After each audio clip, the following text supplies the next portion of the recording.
Merħba għal kulħadd, sewa lil kulħadd. Qabel ma nibda nixtieq nirringrazzja ħafna lill-Kumitat tal-Qarrejja tal-Provi, naturalment il-President, il-Chris, Xavier, miskin tajtu ħafna xogħol, Nunzjella fil-Kumitat ukoll, Viktor, u naturalment il-Karl, naħseb ħallet il-ħadd barrawx. Nirringrazzjakom ħafna tal-istudenturi għal din il-taħdita żgħira insomma li ħanagħmlu flimkien. Naħseb xi ħadd kien jaf diġà li l-Milied jiena nħobbu ħafna, ta' kemm il-darba anke fil-kitbiet tiegħi. U ħadd gost illi għattu biex nitkellem ftit fuq hekk. Barra minn hekk inserta wkoll tajjeb għaliex għandi ppjanat li noħroġ ktieb dwar drawwiet tal-Milied Maltin, tal-Milied Malti. Dal-ktieb suppost kellu joħroġ dis-sena, imma għal ċerti ċirkostanzi ma ħareġ dis-sena, nittamaw joħroġ is-sena l-ieħla. Dan huwa ktieb li mhux ħankun ktibtu jiena ħankun iktar l-editur tiegħu, imma kkuntattjajt persuni differenti illi huma biex ngħidu hekk għamlu riċerka fuq sma varji. Pereżempju, għandi l-ħala ma ninsihomx il-Fjona Vella illi għamlet riċerka interessanti fuq il-presepji tal-Milied, Joseph Vella Bondini fuq il-mużika saga tal-Milied, anke mużika Maltija, Alex Vella Gregory, dawn kollha ħansemmihom issa dawn li kom x'għamlu dwar għanijiet tal-Milied Maltin li kienu minsija, Karl Ġekawki jafu kulħadd il-kittieb li ta' informazzjoni dwar il-proċessjoni tal-mużew, u ġedi Merċieqa li naħseb tarawha fil-programm li tagħmel dwar l-ikel illi għandha artiklu tajjeb ħafna dwar l-ikel tradizzjonali tal-Milied. Nittamaw li dan ikun ktieb illi joħroġ is-sena d-dieħla. Jiena wkoll għandi xi partijiet li ktibthom jien dwar twil tal-Milied u riċerka dwar l-lob tal-Milied, eċċetera. Insomma ġifieri li ħadd isimgħu llum mhuwiex minn erfi, imma huma riċerka li għandha ħadd ieħor il-ġbarta u editjajta u nittamaw kif għattilkom illi jkun għall-Milied illi ġej. Mela hawnhekk suppost nagħmel share screen u x'jiena Xavier. Għajdli jekk mhux qed tarawh. Tidher qiegħda il-PowerPoint. Jiena qed naraħ Trevor. Iva Trevor, tajjeb, tajjeb. Mela ħanibdew biċċa. Issa hawnhekk iktar ħanħalli il-PowerPoint u li tkun qegħdin tarawni żgħir kif dejjem kont fil-ġen. Mela, dwar il-Milied Malti sewwa. Mela ħanibdew l-ewwel bil-kelma Milied. Il-kelma Milied kif issa hawnhekk kif ma ħanaċċejn li ma tafuhx ta' diġà intom, sempliċement niftakru ftitu. Il-kelma Milied nom minn mat sewwa mill-verb wiled. Nom minn mati għandna ħafna fil-Malti bħalma tafulkom għandna li jfissru nom minn mati li ġej mill-postijiet bħal-mitħna, miżbla, mitjar, mażġar u għandna oħrajn maqdes u mixtla u menqa insomma. Nomi minn mati oħra li juru għodot bħal-miżin u marfa, moħriet, muftieħ pereżempju, oħrajn kwalità fil-persuna, miġnun, midneb midaj, u mbagħad hemm l-astratti, imġiba, imħabba, mibeda, modrija. Però il-kelma Milied insejja l-uniku nom minn mat li fadlilna għall-inqas skont riċerka li sittina li tfisser żmien partikolari. Ma naħsibx li għandna nom minn mat ieħor barra Milied li juri żmien ma l-inqas din qed magħha Prof. Charles Briffa jitkellem fuqha din. Però għalkemm il-jum Milied tfisser jum it-twelid ta' xi ħadd, illum il-kelma ħadet tifsira partikolari li ma tfissirx jum it-twelid ta' xi ħadd imma ta' persuna waħda, ta' Ġesu. Jiġifieri hija Christmas biex niftehmu. U għalhekk f'parentesi ngħid jiena ġieli kien hemm min issuġġerixxa li ngħidu pereżempju Miliedek it-tajjeb biex ngħidlek happy birthday, jien ma tantx naqbel magħha din għax Milied illum għandha tifsira waħda partikolari, it-twelid ta' Ġesu. Imma insomma, bdejna bil-kelma Milied mela biex nispjegaw ftit minn fejn ġejna din. Ħanibda ftit mela bil-proċessjoni tal-mużew. Kif għattilkom din hija riċerka ta' Karl Ġekawki, kulħadd jafu mill-kodba tiegħu ta' Pietro Petravu u Mastru Gerfex, Betta Trombetta, eċetera. Però Karl Ċikawki huwa wkoll soċju tal-mużew, anzi wieħed mid-diriġenti tal-mużew, u saffitilu mela lija kien anki l-kaxxier. Insellimlu għalkemm mhux qed jismani, bidem simpatiku immens, u għalli tani ftit tarif dwar kif bdiet il-purċissjoni tal-mużew. Mela, Don George, ħanibqa' nsejjaħlu Don George jiena kemm illum San George, imma aħna nafuh bħala Don George illum. Don George ta' ġewwa ħalina nsejħulu Don George. Mela din saret l-ewwel darba fil-Ħamrun fil-lejla tal-Milied tal-1921. Is-sena ta' qabel, diġà kienet saret oħra però, kienet saret oħra is-sena ta' qabel, illi kienet fil-qasam tal-mużew tal-Ħamrun imma kienet żgħira ħafna dik il-ħabta, ma kien hemm xejn speċjali, kienet saret hekk. Però tal-21 kienet iktar organizzata.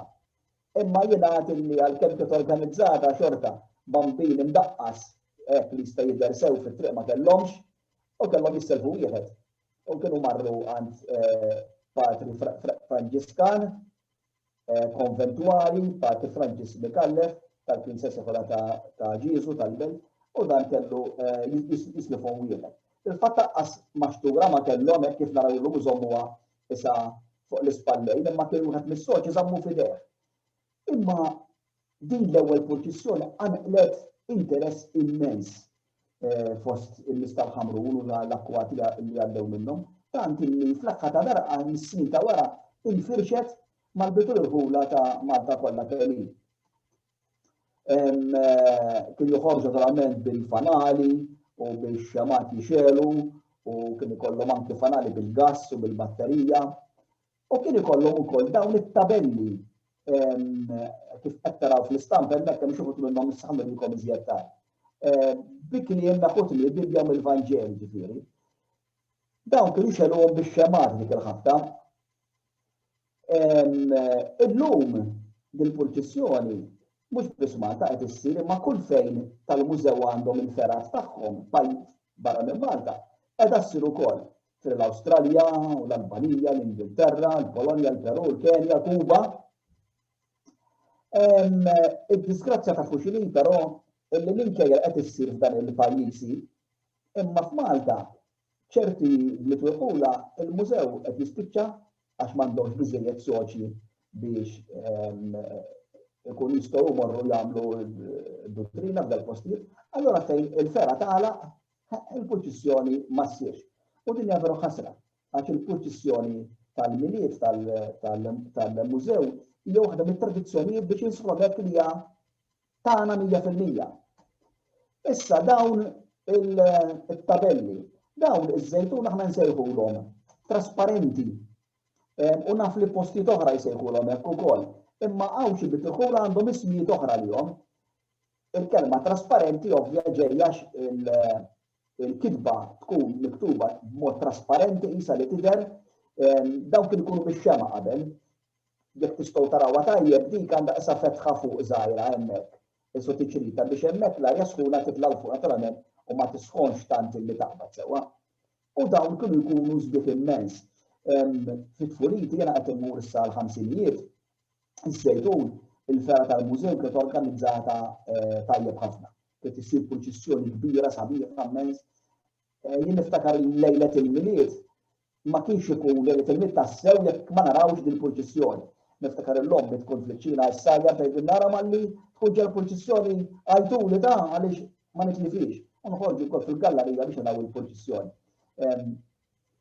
F'ħafna pajjiża ta' ssir kif qatt oħrajn disgrazzjatament qiegħda tintilef.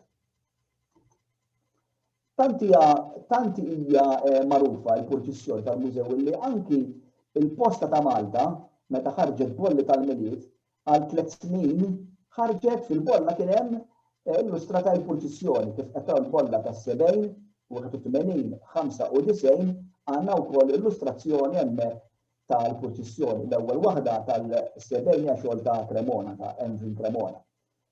Jiġifieri isu meta rridu nagħmlu xi ħaġa Maltija aħna tal-Milied imur moħħna mill-ewwel fil-famuża purċissjoni tal-mużew. Il-Priedka naħseb ukoll hawnhekk, naħseb il-Priedka tal-Milied naħseb ta' minn ngħidu li wkoll hija waħda mid-Id-Drawwiet Maltin. L-ewwel li saret kienet skont ir-riċerka li għandna tħalluqa fl-1984. Jiġifieri qegħdin ngħidu li ilha magħna din madwar 136 sena il-politika u kienet saret minn tfajjel George Sapjano li kellu 10 snin u jsemmu wkoll il-Karabes, Giuseppe Karabes mill-Furjana u Vincenzo Gallia wkoll mill-Furjana. Il-politika però daħlet f'Għawdex ħafna iktar tard, ma kienx issir il-ħabta f'Għawdex, daħlu għal-Maltin fil-gwerra li kienu refuġjati, jiġifieri jekk ngħidu li l-Maltin allura kienu fl-1940 fil-gwerra, allura nistgħu ngħidu li daħlet 56 sena wara Malta f'Għawdex. U hemm diversi Id-Drawwiet oħrajn, tgħid anke il-proċessjoni tal-mużew daħlet ukoll li Għawdex dik il-ħabta fil-gwerra billi kien ikollna Maltin li biex jiskansaw naturalment l-attakki mill-ajru marru Għawdex fejn kien iktar post sigur, ħadu magħhom dawn id-Drawwiet tal-Milied, il-proċessjoni u fosthom anki il-politika.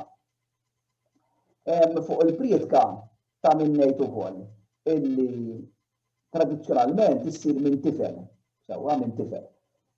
Fil-fatt hawn minna l-politika tat-tifel ġieli, però illum m'għadix issir minn tifel biss. Illum qed issir ukoll kemm minn bniet u ġieli jkunu minn gruppi ta' tfal, żewġ tfal jew tlieta skont. Niftakar li meta kien President l-Eċċellenza tiegħu George Avela, darba kienu ċempluli mill-uffiċċju tiegħu qalli kelmet il-President. Kont mort għandu, ma nafx xiriet u għamil li kien, insomma, u għallis ma nixtieq tiktib li politika tal-Milied. U kont ktibtlu l-ewwel politika tal-Milied meta kienet issir qudiesa fil-bitħa ta' Sant'Anton. Kienet tkun veru okkażjoni jekk minnkom xi darba mara li hija tafu x'qed ngħid, tkun okkażjoni veru ħelwa għax kienu jarmaw timda kbira fil-bitħa, il-bitħa ta' Sant'Anton kienet trasformata f'kappella, imżejna kollha bil-ponsetta bit-tapi tagħhom. U niftakar kont kemm dan Presidentu ktiblu dejjem politika tal-Milied. Anke meta lefqet l-eċċellenza tagħha ma' Wiskola Ewropea wkoll l-ewwel sena ktibt politika wkoll jien. U konna minnija differenti din. Flokka minnija għal-tifel wieħed ta' minnija għal-tifel u tifla, u darba minnija għal-tfal libsin ta' slatem maġi, ta' parsil maġi qed jagħmluha l-politika, darba oħra għamiltilhom forma ta' poeżija, il-politika kollha irrimata, kollha kemm hi. Jiġifieri hija drawa tal-Milied li aġġornajniha ftit.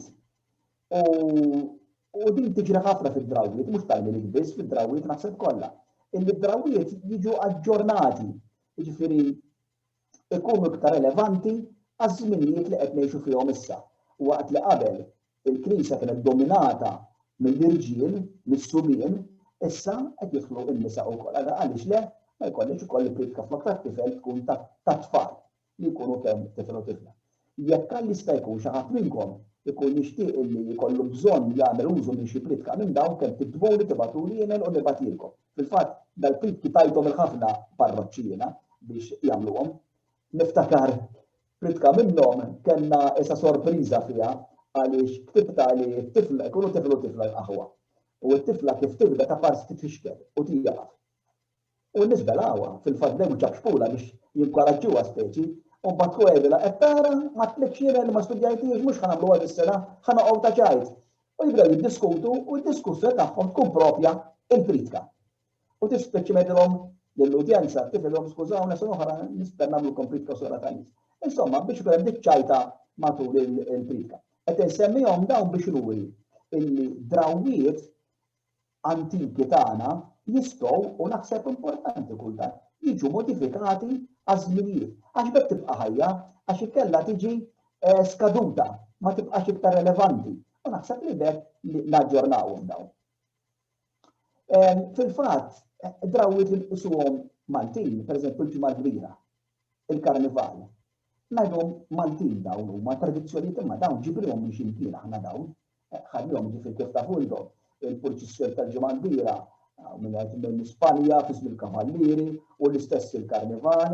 Ngħidu xemm tassew li huwa Malti propja. Jien naħseb tal-Milied li huma Malti propja il-proċessjoni u l-politika. Issa narġa' ngħid meta jdu Maltin propja għax wara kollox drawwa tidħol nimmodifikawha u nagħmluha tagħna. U li tiġri mhux Malta biss il-pajjiżi tad-dinja kollha. Nieħdu mingħand xulxin aħra issa pajjiż jiffertilizza lil pajjiż ieħor bid-drawwiet tiegħu. Is-siġra tal-Milied. Din wkoll waħda mid-drawwiet li aħna importajniha din, ġibriha minn barra. Fil-fatt l-ewwel siġra tal-Milied f'Għawdex ukoll daħlet iktar tard, waqt li f'Malta intramat l-ewwel waħda fl-1880 fil-palazz li kien tal-Gvernatur sewwa dik il-ħabs ta' Sant Anton. Għawdex daħlet iktar tard, ara kemm damet ma daħlet. U din ukoll ma ninsewx kien hemm ċerta reżistenza, kien hemm polemika dwarha. Niftakara sewwa di missieri pereżempju ma rrid bl-ebda mod jixtrilna siġra tal-Milied. Niftakar ja uħti ikbar minni. Ngħidu lu ħanamlu siġra sada, le, dika pagana, dik taf għaliex ħajdaħluha biex jaqqaxtu barra l-presepju, għalhekk dik. Ġifieri kull drawwa jkun hemm reżistenza sewwa fuq din.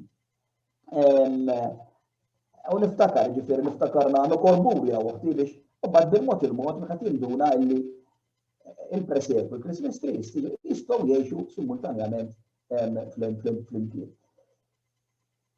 Polemika bħal din illum qed narawha wkoll, pereżempju fil-Halloween. Għad għandna min għandu mistoqsija, imma l-Halloween Maltija naċċettawha hija tajba. Jiena ngħid illi l-indaħlu drawwiet ġodda ma fiha xejn ħażin, il-ħażin taf x'ikun jekk neqirdu mbagħad dak li għandna. Jiġifieri ngħid ħalli nżid mal-li għandi imma mhux innaqqas milli għandi. Tajduli imma kien hemm drawwiet illi tlifnihom mhux u żgur, kien hemm drawwiet illi tlifnihom sempliċiment għax m'għadhomx jagħmlu sens jien. Kenna ħansemmi qed tiġi f'moħħ eżempju il-ħanżira tal-erwieħ. Li dak jixtu ħanżira barra tiġri fit-traqat, kulħadd titjagħ ikol, u mbagħad meta tismen. Aw min jgħid li kienu joqtluha u li kellhom wara l-fqar. U min jgħid li kienu ibjawha u l-flus imorru qudies għall-erwieħ. Ma nafx li waħda minnhom tajba. Imma timmaġinaw illum intom xi ħanżira tiġri barra, dak traffiku kollu illi jaw kulħadd titjagħ ikol. Ġifieri hija drawwa illi llum din m'għadix relevanti, m'għadix tagħmel sens. U il-poplu waħdu jażel id-drawwiet illi irid jibqa' jżommhom għax li jagħmlu sens u dawk illi m'għadhomx iktar jagħmlu sens. Però ma rridux inkunu daqshekk maġġlin li narmuhom id-drawwiet, irridu dak li nistgħu nżommu huwa sabiħ li nżommu. Għax wara kollox is-sabiħ li pajjiż ikun differenti minn pajjiż ieħor. Alla ħares aħna niġu f'sitwazzjoni illi tmur fil-dinja ssib li kull imkien huwa l-istess. Sabiħ li kull pajjiż ikollu din l-identità partikolari tiegħu. Ħarġu issa daqsxejn fuq l-għanijiet tal-Milied. Naħseb intom taqblu miegħi illi waħda mill-iktar fil-ġbieħ tal-Milied illi l-Milied tħossu qiegħed miegħek meta nisimgħu l-għanijiet tal-Milied, dak li aħna nsejħulhom il-carols sewwa tal-Milied. L-għanijiet tal-Milied jaħossu parti tant importanti mill-Milied. Anzi niftakar li meta kont żgħir kont inkun imxennaq li jibdew dak iż-żmien ma kellniex aħna ir-rediffusion kull ma kellna, kont ikun fuq xi biex nisma' rediffusion u l-ewwel għanja tal-Milied. Iva l-Milied daħal magħna qiegħed hawnhekk. L-iktar għanja forsi li kulħadd isemmiha hija l-Milied kif li jisimha proprja hija l-bennina ta' Ġesu Bambin. Illum nafu li kitibha il-Ġesuita Patri English Cambry fl-1864 u kitibha biex titkanta mill-emigranti tal-Afrika ta' fuq, tinsewx kien dak iż-żminijiet ħafna Malti kienu jmorru l-Afrika ta' fuq Tunes, eċetera. Però l-mużika mhijiex Maltija, anke kien hemm żmien kienu jaħsbu li nkitbet mużika oriġinali. Illum nafu hija msejsa fuq għanja pastorali Naplitana tas-seklu 18. Patri English Cambry għamel il-kliem illi nafu aħna issa. Però ma ninsewx li għandna ħafna u ħafna għanijiet tal-Milied tradotti li ġew maqlubin għal-Malti. Per eżempju għandna Olel ta' Skiet illi kien qalibha Albert Cassola. Albert Cassola ta' fuq naħseb l-iktar forsi li huwa magħruf u l-iktar li jiena inħoss li għamel kontribut kbir li kiteb l-ewwel ktieb tfal. Ġoġo Rummina fil-ħamsinijiet. Naħseb dak huwa l-ewwel ktieb li nkiteb apposta tfal, mhux bħala textbook kif kienet il-ġabra ta' Ward, imma kiteb ktieb ta' fiction apposta għat-tfal. Insomma, dira f'parentesi. Albert Cassola mela qaleb olej ta' skif il-silent run sewwa, u għandna mbagħad nġabru Sara, Adeste Fidelis, ta' Duncan Farrugia, għandna ħallejtu għall-Assema, Ġwan Galja, Duncan Farrugia raġi kiteb u tibem f'maxtura, eccetera. Pero l-ewwel semmejtilkom lill-Alex Vella Gregory. Mela x'għamel Alex dan? Mela Alex ġi fidejh jirrakkonta, ħanaqra li għandi hawnhekk jirrakkonta kif darba waħda b'kombinazzjoni ġi fidejh fuljet ippubblikat fit-53 li kien jismu in-niet il-qazza tal-Milied. U fl-ewwel paġna kien hemm minnu Emanuel ġmil tal-ġenna Alla magħna merħba bik. Issa Alex Vella Gregory kien jgħid illi u kien hemm għanja ta' Giuseppe Tkuti. Alex Vella Gregory jgħid illi ta' kien hemm ċertu wieħed Giuseppe Zambit minn Birkirkara, darba kien semmahomlu dawn, għallu bihom u kantajhomlu. Dan kien seġġu tal-mużew illi kien jieħu seħ il-kulġistjoni u jdoq għalla fuq żewweġ kien baqa' jieħu seħ. Alex Vella Gregory qabad dawn l-miliet, beda jara kif jitkantaw sewwa u tom il-ħajja fil-veru sens tal-kelma, għax Alex Vella Gregory għandu dak il-kor illi qegħdin taraw hemmhekk illi huwa il-kor tiegħu Kappella Santa Katarina u tom il-ħajja dawn il-miliet. Dan il-miliet kien jafhom ħadd u beda jkantom mhux biss is-sabiħa l-iktar ħaġa li ħadd gost meta sirna fil-sena l-oħra kantaw Ruma dawn fil-Basilika ta' San Clement, ta' Santa Croce il-Ġerusalemme u Santa Maria Maggiore, kemm hu sabiħ tisma' l-għanijiet tal-Milied bil-Malti kantati f'pajjiż ieħor. Imma x'ironija li mbagħad Malta inkantaw ħafna għanijiet tal-Milied barranin. Issa hawnhekk jiena rrid inkun ċar, jiena m'iniex qed ngħid li m'għandniex inkantaw għanijiet tal-Milied bil-sa barranin, għax l-għanijiet tal-Milied ħafna minnhom huma universali. Imma aħna ħafna drabi konna sbilanċ. Ġifieri inkantaw ħafna barranin u ma nkantawx tagħna jew dawk maqlubin għal Malti. Pereżempju aħna għandna f'Malta hemmhekk qed nurikom il-qoxra ta' diska LPD li kienet ħarġet naħseb jiena ħarġet fit-tarf tas-sebgħinijiet jew il-bidu tat-tmeninijiet. Tika hija huma għanijiet tal-Milied dawk. Kollha kienu festival il-YTC li llum jagħmlu l-Festival l-Anja tal-Poplu, kienu jagħmlu festival ieħor fil-Milied. Kienu kollha għanijiet tal-Milied dawn, kienu festival fuq għana tal-Milied biss. Il-YTC huwa mmexxi wkoll għal min forsi ma jafx minn Father Morris nifsu li jaħu il-Profs Manuel. Jiena dan il-festival kont insegwi ħafna, ġieli għajtuli bħala ġurija, insomma bħala ġurata fuq il-kliem, u kienu kollhom għanijiet dawn veru sbieħ.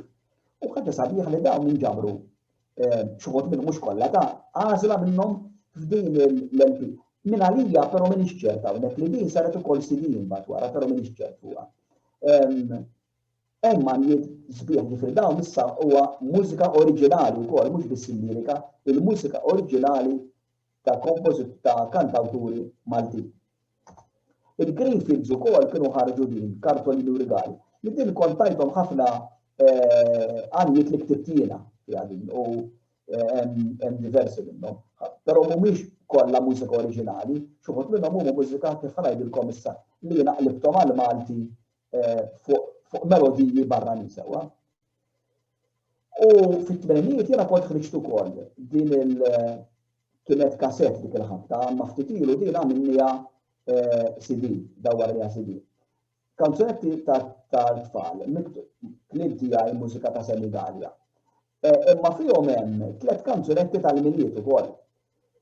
Għamilniha CD din u qed inqasmuha b'xejn. Jekk xi ħadd minnkom ikollu jitlobatlu kopja, kull ma nitlobkom biss tibatuli envelop self-addressed envelop bil-bolla lesta biex ma tdaħħlniex f'battikati wisq u nibattilkom kopja b'xejn tagħha din. Hawnhekk għandi lista tal-għanijiet tal-mitleqlib tal-Maltijin kollha kif qed taraw hemm 28 waħda. Daw kollha traduzzjoni tiegħi xi wħud minnhom fuq għanijiet tal-Milied li mhumiex wieħed jafhom wisq. Jien pereżempju 17 kanzunetta ta' John Denver di Peace Carol l-istess ta' 18. Ġifieri ħafna xuħod minnhom mhumiex tant magħrufin, mhumiex kollha sagri, ta' huma profani, imma fuq il-milied. Li qegħdin bl-aħmar dak ifisser li hija mużika oriġinali tlieta ta' Senigalja li semmejtilkom diġà fuq dik il-CD li għattilkom nibatilkom xi. U tnejn oħrajn 27 tal-Greenfield, mużika tal-Greenfield ewwaq minn tiegħi. Dawk li anke jekk xi ħadd minnkom dawn li jkun ikollu bżonnhom, kemm tiktbuli, tibgħatu l-email u nibathomkom. Issa fuq dik biċċa xogħol li nkantaw il-kanzunetti aħna barranin. Mela nibdu Silent Night sewwa. Silent Night kif tafu intom. Aħna ngħidula Silent Night, imma din li Silent Night xejn wara kollox, għax din bil-Ġermaniż saret ta' minn ngħidu li din inkitbet fl-1818 il-kliem huwa kif naħseb tafu ta' Franz Gruber u l-mużika ta' Joseph Moore. U kienet kantat l-ewwel darba fl-Awstra fil-Berxkejka ta' Oberndorf. Issa aħna flok inkantaw l-oriġinali, inkantaw it-tradizzjoni sewwa bl-Ingliż. Però għandna l-Maltija. Allura kultant jien ngħid traduzzjoni bi traduzzjoni. Naħseb li nkanta l-Maltija. Issa mlix qed ngħid Silent Night ma nkantawx ta' Silent Night illum ukoll saret universali u naqra fuqha. Però ma ninsewx illi aħna qed inkantaw translation u għandna l-Maltija.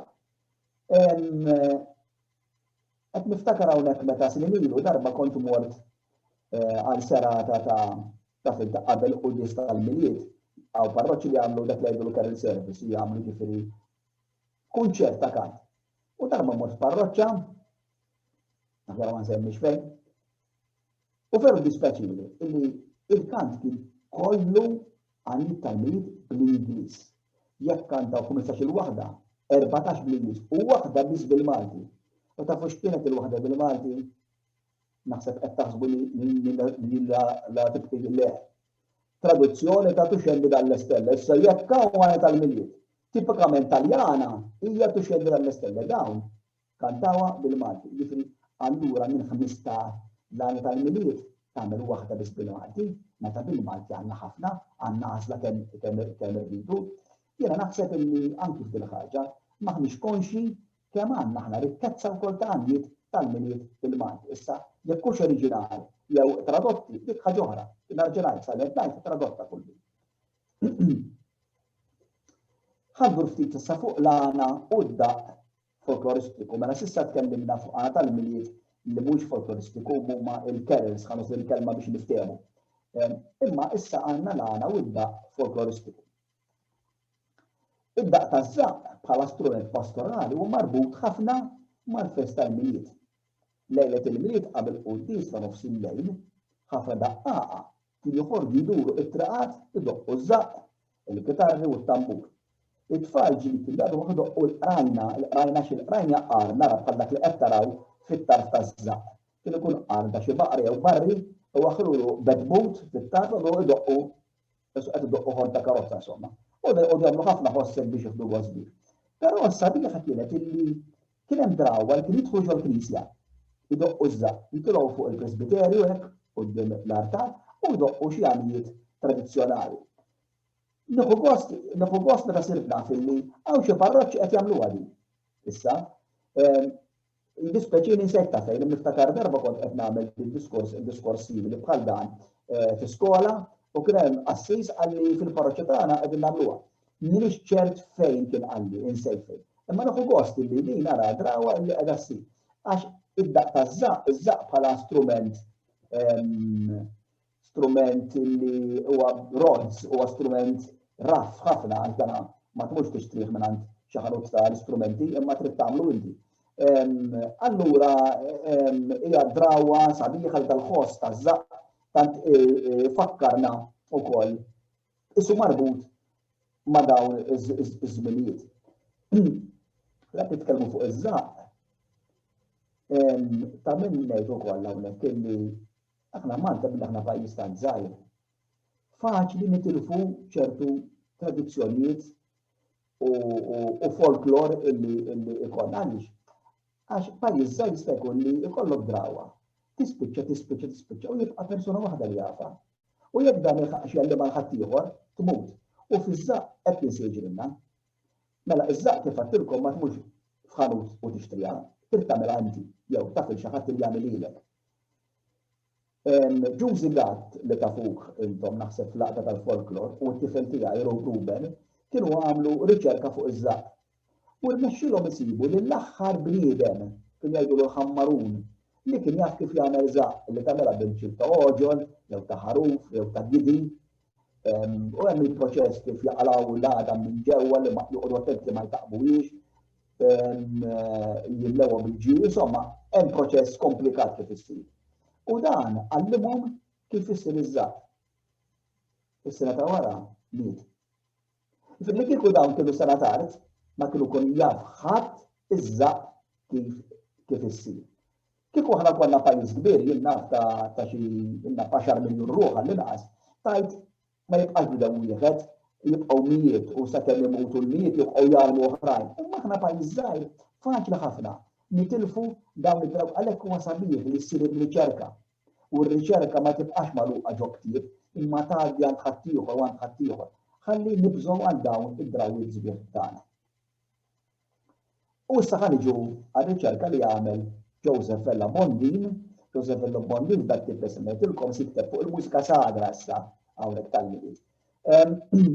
U waħda mill-isbaħ affarijiet tal-Milied hija s-sinfonija pastorali li tindaq fil-knejjes ħafna drabi fil-novena tal-Milied u anki lejlet il-Milied u fil-Qudiesa tal-Milied. Din nafu li kitibha Emanuele Gallia madwar 125 jew ħadd ieħor u naħseb li din hija waħda minn dawk illi issu għandha l-ispirtu tal-Milied kollu u kien kitibha apposta għall-Knisja ta' San Pawl tal-Belt biex tibda naturalment waqt il-funzjonijiet. Ta' minn ngħidu li dana Emanuele Gallia kien kompożitur u surmast infittex ħafna fil-fatt kien telaq minn Malta mbagħad mar jgħallem il-mużika f'Kostantinoplu iktar tard ir-Russja. Għal min forsi ma jafx li għal-mużika qed ngħid ħansemmaħilkom ftit. Nispera jiena xaveru ppruvajni għadin u ħadmet suppost. Ħanara jekk tisimgħuhiex.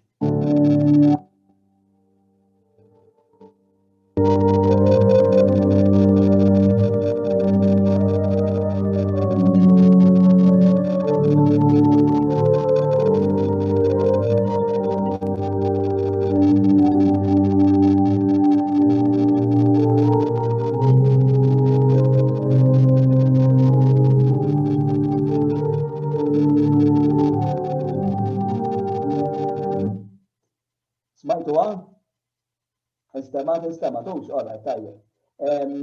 Din hija itwal minn hekk ħafna u għandha introduzzjoni differenti. Fil-fatt l-introduzzjoni m'għandhax taqsam xejn ma' il-melodija, għandha melodija. Imma insomma jiena u Xavier għażilna din biċċa biss għax l-iktar popolari. Nagħli meta kont żgħar niftakar li kont il-kull timbur għan-novena tal-Milied apposta biex nisma' din il-sinfonija. Niftakar illum mill-katedra ma ħammorru għan-novena hu. Min jaf kif jaħsbu l-inqaddis. Kien jgħidu għal-verza tal-la kemm hu devot it-tifel. Jiena kien ikun importanti biss li tfittex tispiċċa biex nisma' l-melodija. Għax kif qed ngħidu dik il-ħafna ma kenix YouTube titmu l-knisja biex tismagħha. Għax hija melodija veru sabiħa.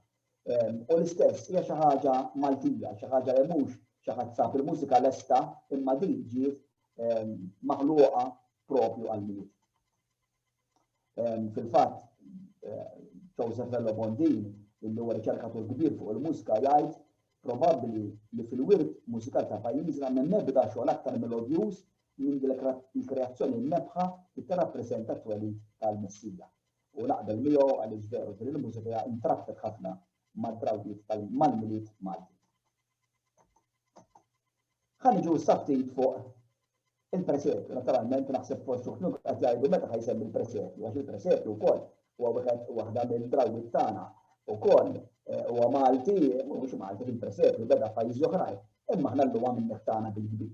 U hawnhekk qed nistrih fuq ir-riċerka li għamlet Fiona Vella. Dak ir-ritratt li qed taraw hekk huwa tal-eqdem presepju f'Malta. Mela liema hu dan. Tara qiegħed għand is-sorji tal-klawsura tal-Indina, il-Benedettini, li qed taraw ritratt hemmhekk tal-faċċata tal-Monasteru. Mhux magħruf preċiżament kemm għandu żmien dal-presepju u laqqas nafu min kien għamlu. Iżda żgur li fis-seklu 18 meta kien hemm l-isqof Alfer għand Bussan, kien diġà jeżisti għaliex kien ġeddet indulġenza li diġà kien hemm fuqu. Mela intom tafu, l-Knisja Dari kienet tagħti l-indulġenzi differenti jien naf tieqaf quddiem niċċa u jekk tajt patra ve gloria hemmhekk jinħafrulek jien naf pereżempju 20 ġurnata li suppost idhom fil-purgatorju. Ara kemm irid ngħid patra ve glorijiet jien quddiem niċċa ġesoħani. Insomma, kien hemm din id-dan. U ġifieri l-isqof kien ġeddet indulġenza, mela kien diġà jeżisti qablu dan il-presepju. Skont kitbiet li nsabu fuq in-naħa ta' wara tal-presepju, jidher li ġie restawrat aktar minn darba u l-ewwel restawratur kien iffirma l-inizjali tiegħu Ġ u d-data 1826 f'ġemp ta' kastell insomma li kien fuq. U fuq ġemp ieħor kien hemm kiteb ukoll littri AM ġeve se jfissru ad majorem gloriam verbi sancti għall-akbar ġieħ tal-eben imqaddes ta' Alla. Ma nafux min kienu eżattament dawn imma ħallew id-diskrizzjoni insomma. Imbagħad fl-1846 ġie mkabbar ukoll fuq naħa tal-lemin u jidher ċar minn sinjali li hemm li jidhru ċar ukoll għandna inizjali ġeġe li ma nafux eżatt min kien. U mbagħad ġie restawrat iktar qrib tagħna fis-77 dan beda nafu min kien Giuseppe Sammut għamel xi ritokk l-iktar fuq ix-xenarju ta' wara tal-presepju. Li għandu kurjuż dal-presepju fih illi dak ir-ritratt qegħdin taraw għandek pastur fih daqs linja hemmhekk u pastur ieħor wara daqs tikka. Normalment fil-presepju llum joqogħdu attenti ħafna li jkun hemm ċerta konsistenza, ċerta omoġenità fil-pasturi jkun tal-istess qies, eċċetera. Imma hawnhekk hemm taħlita. U da kollu huwa magħmul jiġifieri għaliex is-sorijiet dejjem iżidu kull ġenerazzjoni ta' sorijiet iżidu l-pasturi fih bla ma jqogħdu jagħtu każ wisq, ma fl-istess ħin din it-taħlita kontra din it-taħwida, imma jgħidulha mhix taħwida. Ħolqot ċerta karattru. Għandna dawn il-pasturi kollha ta' stili differenti u isim differenti. Il-Beata Diodata Pizzani li kienet postulanta fil-monasteru għal ħafna snin u anki servit bħala badessa. Dan presepju kien għal-qalba ħafna. Tant li kitbet sensiela ta' fioretti, sembron fioretti ad onore del Divino Bambino Gesù, dan il-fioretti ishom talbiet jew ħsibiet żgħar, ispirati minn dal-presepju, minn dawn il-xenetti żgħar ta' dan il-presepju. Sinċerament ma nafx kif ikun xalwiri dan jiena, ma nafx. Għax bħala sort tal-klawsura ma nafx kif ikux miftuħ. Jekk ikun għal-wiri, bissa nixtieq il-mur f'daqqa dan, iżda ma rajtu qatt għal presepju. Però issa ħanitkellmu ftit fuq l-ewwel presepju mekkanizzat. U għaw jien se nkun fil-ġenna tal-art. Għax se nkun qed nilaqgħu. Għax daw il-presepju taż-żejtun, dan taż-żejtun fintuni hux. Mela, għal-qalbi dal-presepju mhux biss għax nafu, għax dan ġie inawgurat fl-74. Meta twilit jien, u meta kont żgħir kont irid nemmen li damlu jiena hekk b'xismu tiegħi hekk biex isellmuli. Dana sar ġifieri fil-47, ġifieri 73 sena ilu. U l-pasturi għadhom jiċċaqalqu bl-istess mutur li kien sar dik il-ħabta. Għadu jaħdem. Insomma, anki jien għadin naħdem wara kollox minn dik il-ħabta l-għaw, naqgħu riskantaw. Dal-presepju kien sar fuq idea tal-isqof Galja. L-isqof Galja kien id-direttur spiritwali tas-sorijiet u anki kellu fl-atliċ naqdu ngħidulu żgħir li kien jorqod hemmhekk ukoll. U kien ikollhom bidil idea tal-presepju sa mis-sena 45. Però qabel kien hemm presepju ieħor diġà u dak kien jiċċaqlaq bil-tfal tal-istitut joqogħdu taħt il-mejda jiġdu dan is-spak. L-isqof ma tantx ħadwas biha din dak tfal imsik kien joqogħdu hemm taħt, itlaqa li niskrituhom xi ħaġa tal-ħelu li jmorru, imma mhux bitux fil-idea. U allura ħolhom li jagħmlu presepju sora ta' nies u flok jiċċaqlaq bil-tfal jiġdu l-ispak jiċċaqlaq b'mod mekkanizzat sewwa. Il-presepju minn l-ikbar għandna Malta għax fih 27 fit-tul u 20 pied wisa. Il-karta testa tiegħu nieħu kost ngħid li ħadmet minn missieri Walter u minn wieħed Giuseppe Camilleri. Issa hawnhekk ikolli nammetti li Fjona Bella meta għamilt ir-riċerka u għanti Trevor għanti dispeċini ma sibt imkien miktub li huwa ħadem li missierek fih. Għattilha jien niftakru jgħid il-missieri kemm ħadem fih.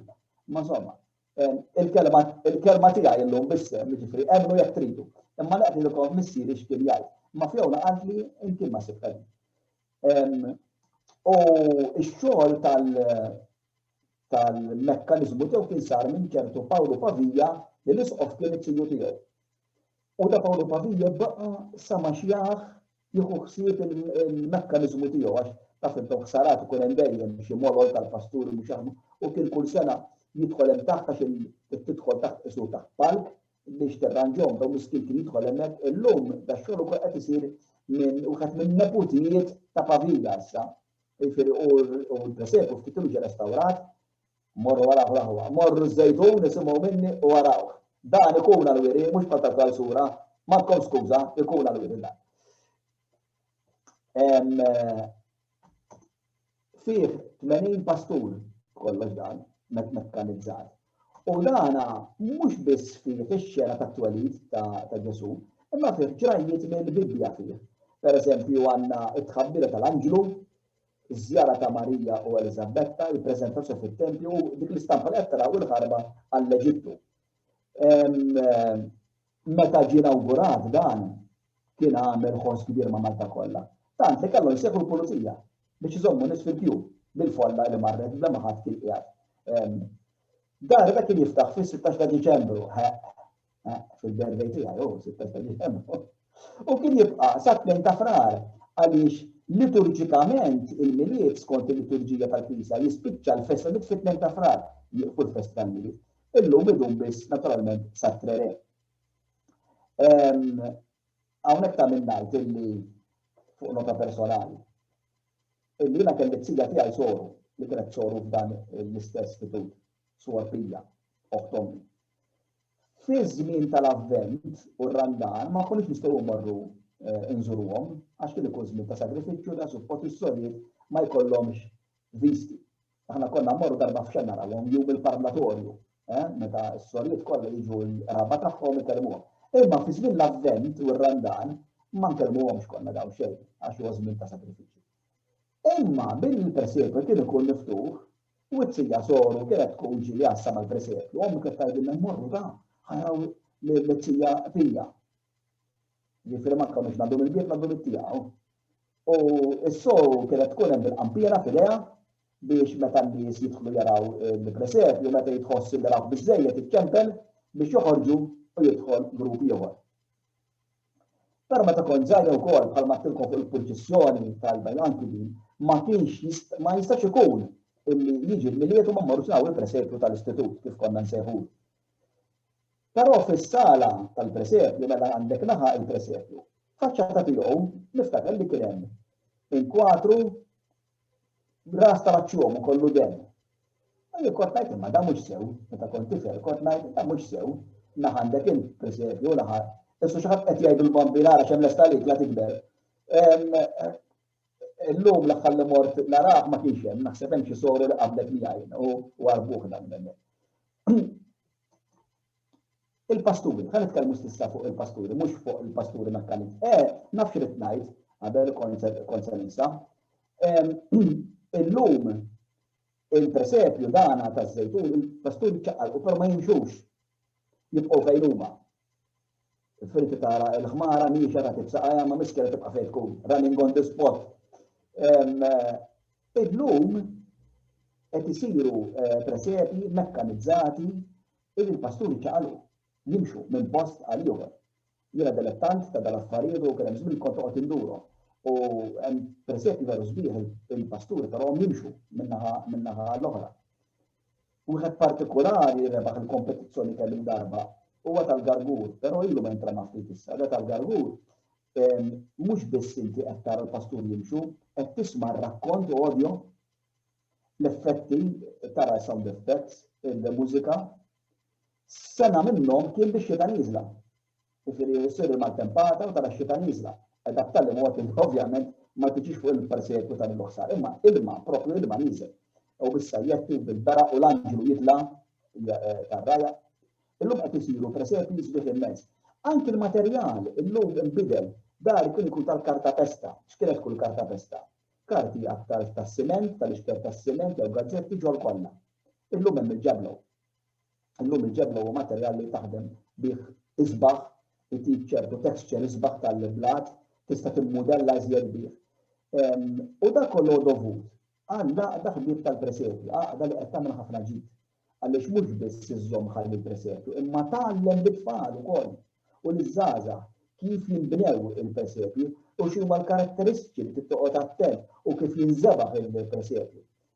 Din għaqda wkoll jagħmlu l-kompetizzjoni. Kien hemm żmien ma tafx biex issir kien ikollhom il-wirja tagħhom fil-kantina tal-Knisja Franġista Putirjana. Taf il-belt fil-Repubblika kif tikser l-isfel max-xellug hemm triqa niżla, hemmhekk hemm kantina jew kannirja ma nafx li insomma jiena taħt il-Knisja u hemmhekk kienu jagħmlu l-wirja. Għamil żmien kont imur nara għax kien kollhom presepju veru oriġinali immens. Għaqda bħal din inħossa li qed tagħmel ħafna u ħafna ġid. Ħa nitkellem fuq il-pasturi issa. Mela il-pasturi qed taraw dawk hemmhekk bil-vleġġa bajda. Dawk huma pasturi libsin l-ilbies tradizzjonali Malti, jiġifieri għandna dak tal-blu wara bil-varjola u l-oħrajn bil-kabozza, isa bil-ħoddek li kienet ukoll il-bies tradizzjonali Malti. Kienu jagħmlu pasturi tat-tafal.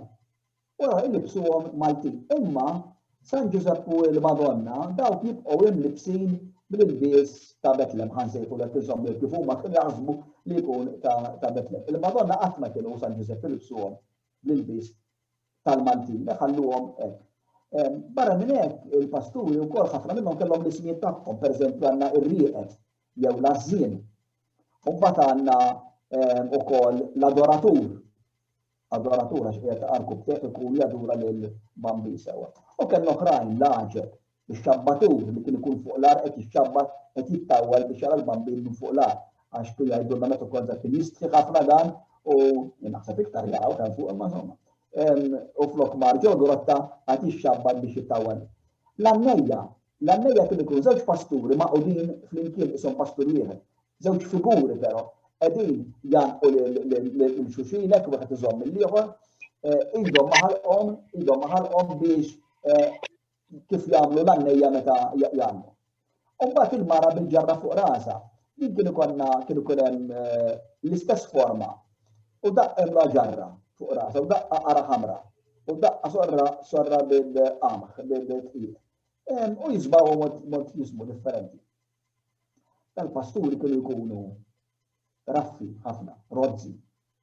Fit-tfuliti niftakar, bdew jiġu l-pasturi tal-plastik. U aħna ġemmilna fuqhom dawn, ġiġli pasturi fini, u tat-tafal jaħasra warrab lihom. Naħseb irmejlihom, għat-tafal kien jinkiser ukoll malajr. Dan ma kienx ikun tafal moħmi, ifir ma jsirx ċeramika dan, ma jsirx fuħħar, imma jibqa' tafal nixef biss u jinkiser malajr, ma jinkiser ma tantx issewwi malajr. Allura aħna ġemmilna fuq dawn tal-plastik. Illum nirrealizza kemm kienu ħelwin tal-pasturi tat-tafal. Għaliex l-istess mod tagħhom raff, naivek, rozz, iktar don jifakkek fil-faqar tal-persepju, milli dal-pasturi fini. U llum nieħu gost ngħid ukoll li dal-pasturi Maltin qegħdin jerġgħu jinħadmu. Hawn min sab il-pasturi, ħadu l-forom tagħhom u raġgħu qed jisabu għall-beħ. Pasturi fil-libsin l-istil Malti.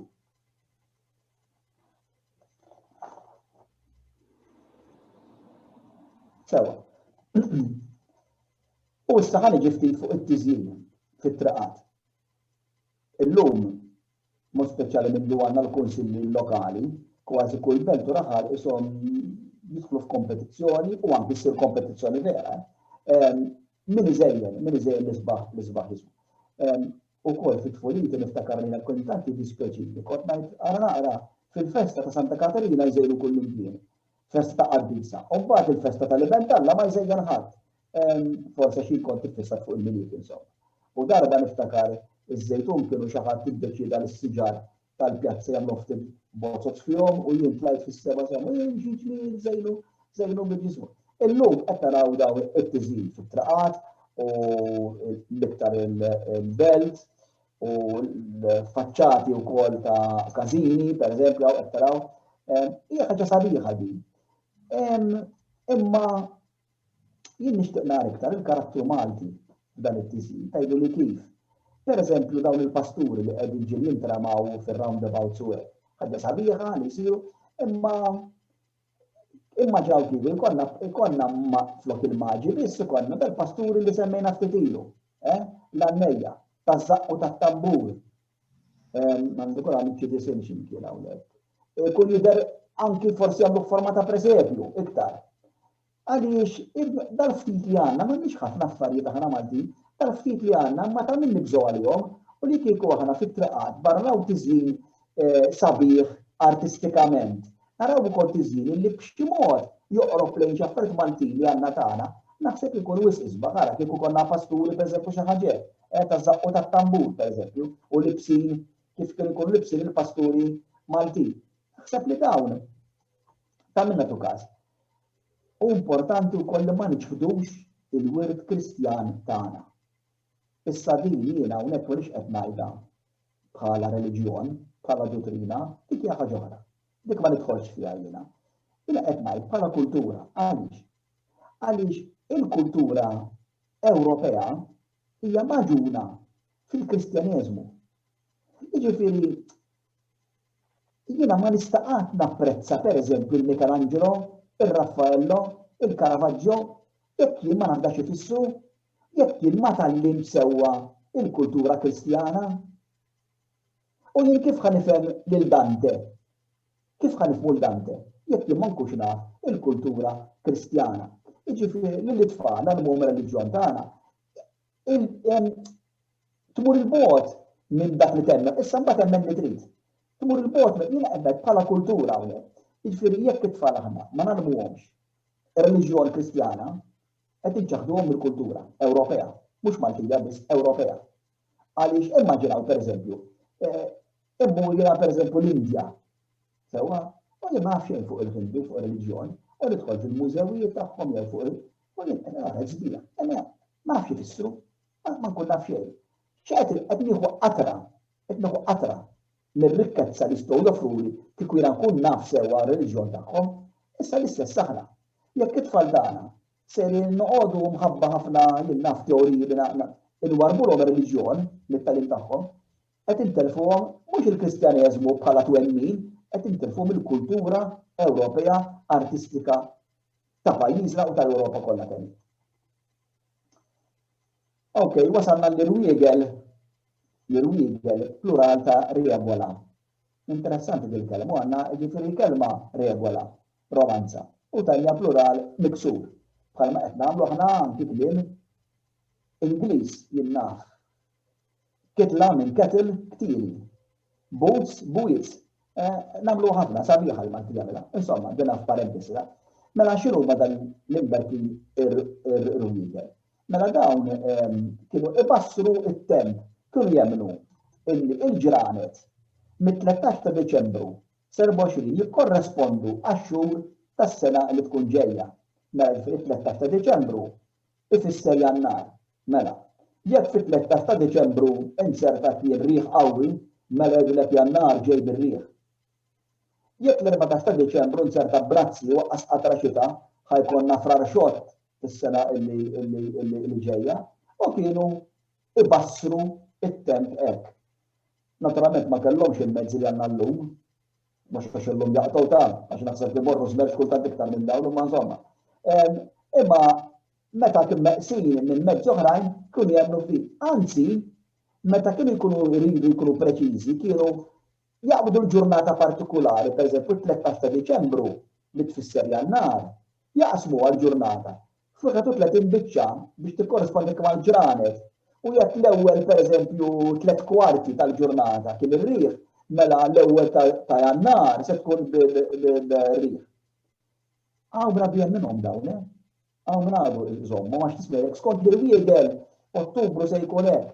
U narġa' ngħid din mhix Maltija biss, din hemm pajjiżi tal-Mediterran illi wkoll iżommuhom dawn il-ġief li ħadni aħna minn barra. Ħanġu ftit tal-qwiel. Il-qwiel inħobbhom immens jiena, għax il-qwiel huma esperjenzi ta' missirietna meta ma kellhomx wisq tagħlim, imma jiġbruhom f'dal frażijiet qosra biex jgħadduhom lil ta' warahom. Meta fit-tmeninijiet jiena kont ħriġt ktieb tfal dan naħseb qegħdin taraw hekk, jismu Kliem ix-Xieħ.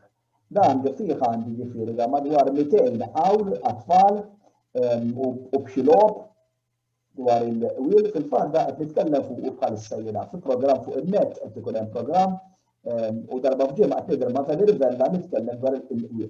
Però dawn huma qwiel tal-Milied hawnhekk. Ħalli naraw xi wħud minnhom. Santa Katarina il-Milied jibqalu xahar ġentili u din ma tix spjegazzjoni wisq u għax Santa Katarina propjament hija fil-25 ta' Novembru nara l-Milied ikun baqalu xahar. It-tfulit kont nistenna l-festa jien mhux għall-festa innifisha għax malli tgħaddi l-festa missikaj lissa malli tgħaddi l-festa nibdew naħdmu fuq il-presedju għax missier kull sena kien jibda xi ħaġa fih. Ara kont iktar intellettant tal-Milied milli ta' Santa Katarina. Għandna ħafna qwiel li jenfasizzaw li l-kesħa tibda wara l-Milied u mhux qabel li iktar wieħed magħruf huwa sal-Milied u l-aħbar qasqsieħ. Hemm hawn ieħor li jgħid mill-Milied il fuq iż-żmien jibda jagħti bil-buq, buq huwa ċokk volt bħal qasba, jiġifieri mill-Milied lem taqla fuq darek, imħabba l-kesħa. Qabel l-għajba tal-Milied, il-Ġordan ma jżidx iż-żmied, dan interessanti għax Ġordan kien laqam ta' raġel żebbuġi li bdew iż-żmied li jużaw biex jaqabdu l-pipa. U l-qawl isu jtgħidilna li qabel il-Milied ma tkunx wisq kesħa, u allura wieħed ma jkollux bżonn tal-pipa biex iżomm sħun. Però mbagħad issibu qwiel oħrajn ishom jikkontradixxu l-xulxin u dawn fil-Malti għandna ħafna isu qawl jurid faċċata tal-munita u l-qawl ieħor jurid il-faċċata l-oħra u allura ishom ikollna kontradizzjoni. Akulina jgħid x'kien jasal il-Milied il-ħeġġa ta' xi tkun ġaħdiet jiena ħallejta miktuba bil-ħi maqtuha kif ta' Akulina. Akulina jgħid li ħdiet waqfet qiegħda waqaf sewwa forsi hemm żball tiġi bdiet tkun diġà bdiet, issa hawnhekk qed jgħid bil-maqlub mela għax ix-xitwa ovvjament tkun bdiet. Teknikament fil-21 sewwa ta' Diċembru tkun bdiet diġà. Min ma jsumx lejlet il-Milied imut bħall-klieb. Għax tilkom is-sawma u dar li tant kun jibżgħu jekk ma ssumx fil-Milied inti tkun misħut u ħadd mhux iseb kelb. Min joħroġ lejlet il-Milied jiekol 3 darbiet, żgur għax inti kif mal qudiesa mela ħadd iekol wara l-qudiesa malli tiġi. U mbagħad hemmhekk li ta' fsinar u ta' flaxija. Tinsewx dar l-ikel ma kienx bħallum niklu aktar milli suppost u qed nagħmlu ħsara x'niklu wisq. Dar l-ikel kien skars, allura inti ġurnata kilt 3 darbiet ħaġa kbira. Il-Milied iġib il-ħelwu l-istess dina m'hemmx għalfejn nispjegawha, l-istaġun sewwa tal-Milied l-istess in-nies ma tantx kienu jkollhom ħlewwiet matul is-sena jistennew il-festi biex iduqu xi ħaġa tajba. Il-Milied bil-kappell lejt bil-mantar. In-nies tikol tajjeb u l-dejjem tixtar aħjar mantar huwa tip ta' kowt oħra sewwa. Mela kien jitlibes meta tkun kesħa fina, mela qawl qed jgħidilna illi jekk ikun brazzi li jkollok bżonn tilbes il-kappell ikun ifisser li lejt ħajkun bil-kontra. U għandna ħafna taqwi li jaqablu il-Milied u lejt. Pereżempju jgħidlek il-Milied fil-kċina il-lejt taż-żina. Imma il-Milied taż-żina il-lejt fil-kċina jew meta l-Milied taħt il-bejt lejt fuq il-bejt. U meta l-Milied fuq il-bejt lejt taħt il-bejt, jifri jekk fil-Milied ħajkun il-Malten li kollok toqgħod fil-kċina allura għasħana lejt ħajkun kontra ħajkun bil-brazzi. Meta jasal il-Milied l-om timla l-fad bil-ftiet u l-missier qabbad iż-żmied. Jiddeferti kulħadd minn bl-ikel u minn xi pejjeb u żmien ta' divertiment sewwa. Mill-kunċizzjoni sal-Milied erfa' l-moħrit minn ħalq il-wiet u l-ixkubetta fuq l-utiet. L-utiet huma tip ta' xkafef. La jġi l-Milied mela arfa l-ixkubetta għandha ieħor fuq il-farxa tal-bieb għax bejn il-kunċizzjoni l-Milied la jsir xogħol fl-ħalqa u laqqas kaċċa. Mela allura huwa żmien li inti tistrih minn dawn l-affarijiet. Fil-Milied iż-żiemel fejn il-ġamar isaħħan wirkejh ġenbejh għaliex kienu jsaħħnu anki l-istalel, meta kienu nikkaska isaħħu anki l-istalel tal-bejjem. Ma ninsewx dar il-bejjem kemm kienu importanti fil-ħa tal-bridem kemm għall-trasport kemm biex jgħinu fix-xogħol jibes. Il-qastanija tajba, imma x-xemx dejjem majba, fi żmien il-Milied ikonna qastanija tajba, imma l-ajru jkun ikraħ. Mela, il-gawgaw. Il-gawgaw mela kien jgħidu dari kien ikun tip tal-ħares fadar. Kien jemnu l-Milied jgħid fil-lejl tal-Milied. Kull sena ħaluq snin isir gawgaw ruħ jew fata tikraħ. Joqgħod jiġġerra barra matul il-lejl tal-Milied ibeżża lin-nies bil-krib tiegħu. U dan kien ikun kastig tal-li kellu l-wiċċ tost jitwieled mal-bambin. Ħadet li qallu miskin da minn rajħa mela. Imma meta matul il-lejl, l-għada fl-għodu jqum jinsa kollox, imma jqum minn il-benġin, insomma, bħala kastig dan. U biex di ma tiġrilekx, kien hemm ukoll l-antidot tagħha din, ma torqodx. U biex ma torqodx kien jgħidu toqgħod tittoqob ta' arbiel. Sien naħseb kien għamilha kif karet inqas, jien noqgħod ma dak it-toqob kollha. Imma insomma, kien jgħidu biex ma ssirx gawgaw trid tagħmel din. Qed noqorbu l-aħħar u hawnhekk issa ħanitkellmu ftit fuq l-imbuljuta. Dan huwa riċerka ta' Jackie Merċieqa, hawnhekk qed intikom sintesi għax fil-ktieb li ħajkun hemm dettalji ħafna iktar milli qed intikom hawnhekk. Mela Jackie tgħidilnek, l-imbuljuta hija l-unika tradizzjoni Maltija li fadilna fejn jidħol ikel marbut mal-Milied. Mela, hawnhekk għandi xi ħaġa mhux qed nara sewwa, ħa nipprova nressaqha daqsxejn wara. Skont il-professur Joseph Embrinkat, din ġejja minn żewġ kelmiet Taljani, ballotta li tfisser li tirrefer qastan molli bil-qoxra u bollito li tfisser molli. Interessanti però li qastan molli bil-qoxra bil-Malti ngħidu qastan molli u mhix baħxejn li kelma ballotta. Minn l-oħra bollito bil-Malti sar il-buljut. Għalhekk iċ-ċanga tal-Brug jgħidu buljut laħam molli. Buljut għax il-qastan kienu jkun molli sewwa. Jidher li fil-Malti adottaw il-kelma Taljana r-riċett l-oħra huma biss. Meta u kif oriġinat l-imbuljuta ma nafux. U ħana naraw għaliex ma nafux. Mela. Żgur li ma kienx teżisti qabel is-seklu 16 għax iċ-ċikkolata jew ħelfu tal-kawkaw li biex issir iċ-ċikkolata u l-kokodina wasal l-Ewropa mill-Amerika. Fil-bidu tas-seklu 16 mal-konkwista Spanjola tad-dinja l-ġdida. U ċ-ċikkolata waslet f'Malta fis-seklu 17. Bħal bqija tal-Ewropa sas-seklu 19 iċ-ċikkolata kienet tintuża biex minnha ssir xarba biss u mhux biċċa ċikkolata, ġifieri dik il-ħabta ma kinux jużaw iċ-ċikkolata kif nagħmlu llum tixtri biċċek u tikdemant u toqgħod le, kienet seppli xarba bħal tew il-kafè. Fil-1658 il-kirurgu Malti Ġafar Baraniko kiteb trattat importanti dwar iċ-ċikkolata, trattat della ċokkolata. Flimkien ma għatta riċetti kif tipprepara waħda minnhom. Skużaj, imma nebda waħda minnhom, ħanċaqlaq għadiex qiegħda kull darba tidħolli fin-nofs. Imma nebda waħda minnhom ma tinkludi l-imbuljuta. Jiġifieri dana qed jitkellem dwar iċ-ċikkolata, imma l-imbuljuta ma jsemmihiex. 100 sena wara Dulci il-Prim li kelem Markeka jew Marċeka, ma nafx kif tippronunzja eżatti, insomma. Aktar f'Barrani jgħix Malta, kiteb manuskritt libro di segreti per fare cose dolci in vari modi. Minni ricetti delizzjużi, ħafna minnhom dwar iċ-ċikkolata, għal desaw xarbi, imma darb'oħra, l-imbuljuta ma tissemmix. L-imbuljuta laqqas ma tissemma fix-xogħol importantissimu damma ta' kliem Kartaġiniż imxerred bil-fond tal-Troċi ta' Gianfrancesco Agius de Soldanis. Mela kif tafu intom, Agius Soldanis jidħol f'dettalji ħafna u mhux biss dizzjonarju kiteb immaġinjam kiteb affarijiet folkloristiċi, imma ma titkellem fuq l-ikel hawnhekk. Il-kelma mbuljuta ma tissemmix. Jagħti anke riċetti ġieli, imma l-imbuljuta ma jsemmix. U anke vassalli fil-miklem, fil-leksikon tiegħu, li għandu ma 18,000 kelma, l-imbuljuta ma titfaċċax. Mela xi fisser dan? Ifisser l-imbuljuta daħlet iktar riktar, mhix antika daske wieħed kien jimmaġina. Lanqas Giuseppe Sarpulicino partikolarment fix-xogħol tiegħu Antikiċidi Maltesi fejn jikteb dwar l-ikel tradizzjonali tas-seklu 18, l-involuta l-istess, ma jsemmihiex.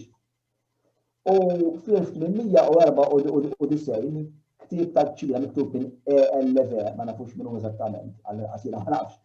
Lanqas ma referenza għalija. Kieku kienet kieku l-involuta kienet popolari, naħseb xi ħadd minn dawn li semmejna kollha isemmija kien, imma kien kien.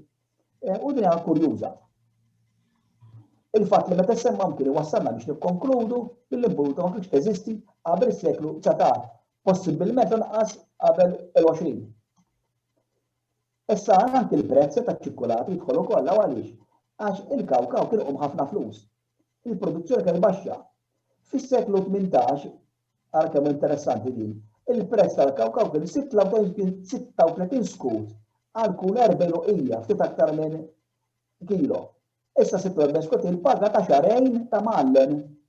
Mela immaġina biex tixtri kilo ċikkolata kienet il-paga ta' xarejn ta' mallen tarġa' mhux ta' ħaddiem komuni ta' pomastro ta' mallen. Ara kemm iċ-ċikkolata kienet għolja. Jista' jkun li għalhekk l-involuta forsi il-qasta ma kienx popolari daqskemm nimmaġinaw. Jekk inqabblu kollox mal-prezzijiet tal-lum, nikkalkoli mallen illum kien ikollu xi 2000 kollox. Mela allura kilo ċikkolata kienet tiswa 4,000 euro diku, immaġinaw ftit. Għalhekk il-produzzjoni oli tal-kokodina ma kienx l-involuta ma kienx aċċessibbli għal-poplu. Ma nafx il-ħin jiena ħanħaffef naqra. Lob li kien jintlab lejlet il-milied. Mela n-nies qabel imorru għal qudies ta' nofs il-lejl kien joqogħdu d-dar, joqogħdu attenti li ma jorqodux, li għabadhom xi nasa li kien joqogħdu jilagħbu ċertu lob. U għandna nafu b'xi lob li kien isir l-aktar bil-lews u bil-ġellews. Kien jagħmlu logħba msejħa iż-żerżieqa pereżempju, kien ikunu jpoġġu tavla ċtejtra, hekk malħajt imżerża. Jitilqu l-lews jitgarbet magħha biex jolqot lews ieħor li jkun qiegħed hemmhekk. Issa qed gara l-lews, lob gara ħbidek iżersquh.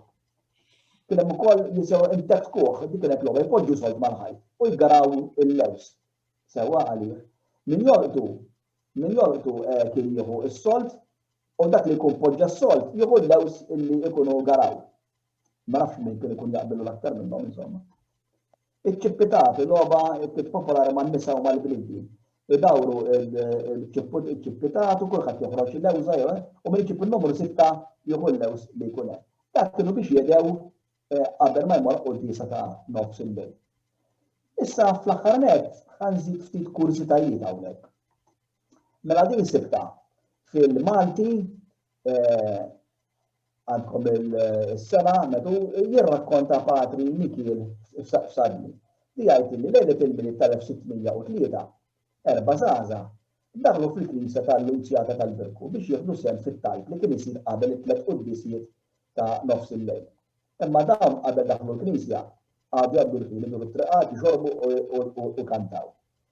U għalhekk meta daħlu l-Knisja kienu xurbana sewwa. Dawn iż-żgħażagħ kienu Pasquale Vella ta' 30 sena, Battistino D'Arena u l-aħwa Gaspare u Petrillo Saliba. Minn banda Petrillo li kellu 30 sena, l-oħrajn kienu miż-żewġin. Mela dawn il-Knisja kienet naturalment naqra mudlama għada u diġà ġabu n-nies u t-tfal tistenew biex erru. Petrillo talab Pasquale, skużaw, talab il-Petrillo. Jiżil furmant li kellu xaħtu fuqu u biex iċċajta Marja mill ta' Patri. Fost it-tfal kien hemm Domenico Farrugia, tifel ta' 20 sena li kien daqsxejn miskin baħnan. Petrillo marfuq qallu hemm il-Patri, mur U dana insomma it-tifel bla ma ħaseb darbtejn, Domenico mar għandu u beda għandan il-Patri ma kien Patri xejn. U mhux talli talli wara taħ kif kienet il-moda taħ xi żewġ ħabbi tal-karità lil dak ta' Parsi Patri. Tistgħu taħsbu tfal kemm daħku n-nies mitwuqqam storbu sħiħ fil-Knisja. Imma l-biċċa waslet f'idejn l-awtoritajiet u għadha stess l-erba' żgħażagħ tresqu quddiem l-Inkwiżitur Monsignor Maurizio Verallo u l-investigazzjoni baqgħet kaxkar sa fraq. Battistino Gaspare ġew meħlusa, imma Petrillo u Pasquale mhux biss jaħlu 50 skut kull wieħed, imma rridu wkoll erru jitqarbu 4 snin fil-festi tal-Eid tatluq is-sema tal-Madonna u fil-Milied. Għal 4 snin ġew ordnati jsumu ħobsu ilma lejlet il-Milied.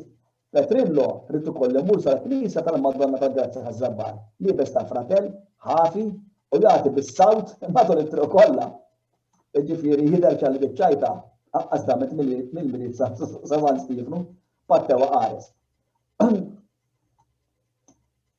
Il-qarinża ukoll dina kienet tikkonsisti li kienu grupp ta' daqqaqa lejlet il-Milied. Skużaw, lejlet l-ewwel tas-sena. Iduru t-trqad biex jiferħu n-nies u jiddibbaw xi żol. Barkan id-drawa wkoll u ħadd minnhom ixtieq flat ta' parsi mejjed. U l-oħrajn distrambawx, taqasmu ġismu biċċa ta' parsi lin-nies. Din kienet xebħ ta' reċ ta' insomma, ta' parsi l-mewt tas-sena il-qadima u l-bidu tal-ġdida. Xi drabi kienu joħorġu wkoll pupazzi ta' mara u raġel. Wieħed jissumpolizza s-sena għaddiet u l-oħra s-sena li tkun ġejja. U mbagħad fl-ewwel tas-sena propja iduru jferxu l-ġir fuq l-attivi tan-nies bħala sinjal ta' risk u dawk li l-Islam jagħtuhom xi ħaġa tal-flus. U hekk wasalna fit-tarf. Però nieħu gost issa li jekk xi ħadd minnkom għandkom xi mistoqsijiet, insomma, għamla ġi nistgħu nġebu stajna, imma xi kummenti fuq dal-jedra. Naħseb tistgħu tagħmlu issa li titkellmu. Ma nafx tistax tara il- All right, nekki stop share u. Ejwa. Proset Trevor qabel xejn. Tajjeb hekk naħseb hekk tlaqna u. Araw, rrid ngħidilkom ukoll jiena l-email tiegħi huwa faċli żahra@trevor@gmail.com. Taf x'inhu ħa nagħmel nerġa' nagħmel daqsxejn share screen ta'. Qegħdin taraw hekk? Le. Emmu. Ekku. Żahra@trevor@gmail.com. U għandkom l-indirizz tad-dar. Min irid nibatilkom dik is-CD illi semmejtilkom ta' hemmhekk għandkom biex dik is-CD min irid jiena għandi qed inqassam xejn minnhom. Biex fejn tajdu li nitfi l-share screen biex nistgħu nitkellmu iktar. Trevor għandi kurzità. Għajdi. Apparti dan kollu li jett. Nara li sem ta' triq, rempuċ. Għalix semmew għajek, veru, dikka meta ġejt. Ngħidlek jien? Meta ġejt noqgħod hawnhekk ma kienx jisimha hekk. Għandi kurzità għalix semmew rempuċ. Imma rempuċ huwa xi tla selvaġġa sewwa. Ma nafx jiena, ħadd ma qal li semmejni jekk imħabba t-tip tiegħek. Imma it-tajba li t-traqatta madwar kollha jisimhom triq iż-żafran, triq il-ħubbejża, kollha xtieli. Din ġiet rempuċ. Issa għandi kurzità s'issa ma nafx semma xilek. Nistgħu neħħieħu minn hawnhekk. Stop share. All right, hekk naħseb telaqgħux. Iva Trev. All right. Trev għandi kurzità oħra. Għajdi. Tal-imbuljuta bdejt issemmi li isu m'hemmx miktub isu dokumentat ta' soldani, isu semmi bost oħrajn. Sewwa, nafu meta kienet l-ewwel darba li ġiet miktuba x'imkien reġistrata. Għandna idea. Ma jidirlix illi dana qed niskrifila fuq ir-riċerka ta' ġeki merġija sewwa. Ma jidirlix li semmi meta l-ewwel darba li semmi, imma x'aktarx illi f'daqqa waħda mbagħad meta bdiet din tkun popolari u n-nies bdew isajruha u jagħmluha. U mbagħad titralment taħseb bdiet li tissemma. Però sinċerament ma nafx jekk hemmx data partikolari meta jgħidu huwa deret miktuba l-ewwel darba hawnhekk. Ma jiena ma nafx jekk hemmx. Grazzi. Tajjeb, neħu gost fil-kummenti tagħkom, tanke fil-pajjiż tagħkom fil-belt jew raħal tagħkom hemm xi drawwa li qed tassir u forsi li ma semmejti, jew li qed issir b'mod differenti.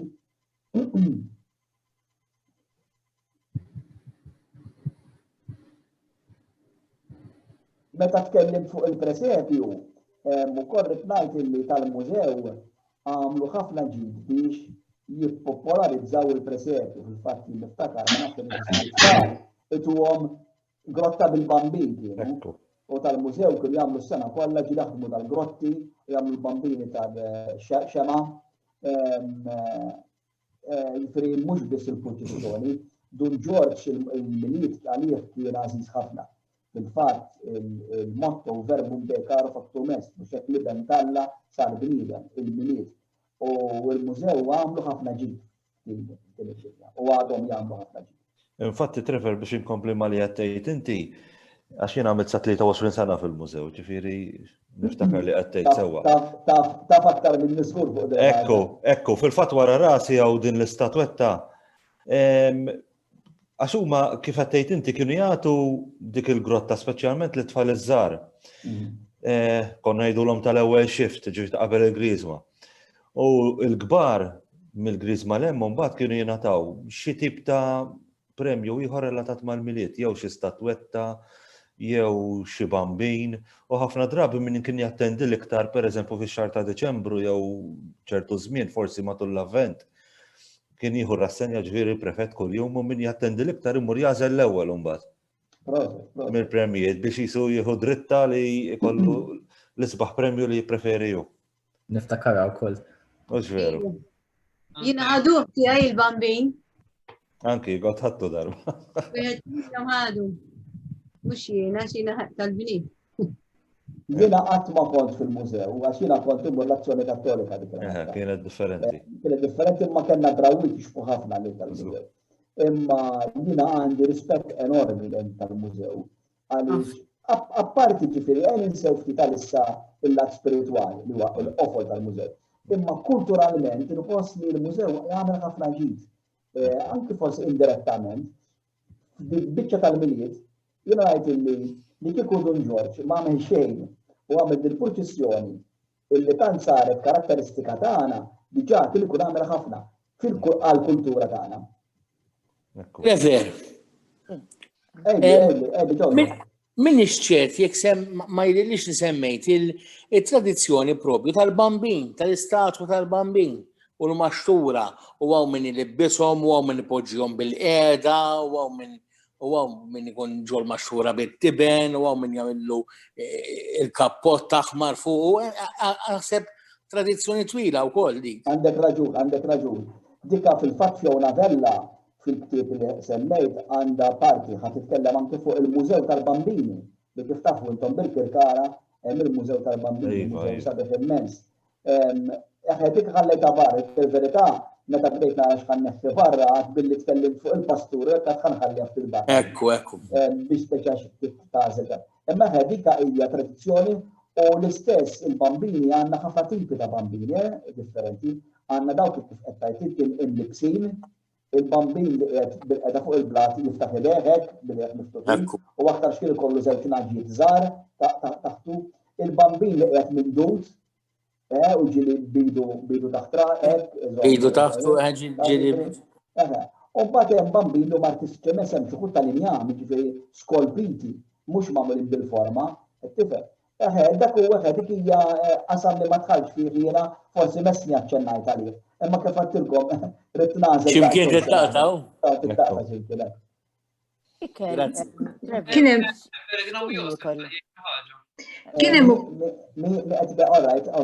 Titkellmu flimkien, sorry. Kien hemm ukoll il-bambini li jsiru mix-xema, niftakar Assis Xieħ il-mellieħa dan. U kien jagħmel il-bambini tax-xema. Għadhom isiru? Iva għadhom isiru tax-xema, dak hawn il-forom, isiru bil-forom daw, kienu inti semmet Assis, kienu anke patritu sorijiet li kienu parti mill-xogħol tagħhom kienu jkunu jagħmlu dawn il-bambini. Kienu hemm saħansitra min ix-xahar jagħmlu xahar ta' veru. Kienu hemm min it-tfal jaqtawlhom xaharhom, għafi inti kien hemm żmien it-tfal anke s-Surji li jżommuhom għal ħafna snin bin-nokkli. Jintax kellhom bil-nokkli, Żmien ħellu kif għaddejt jew.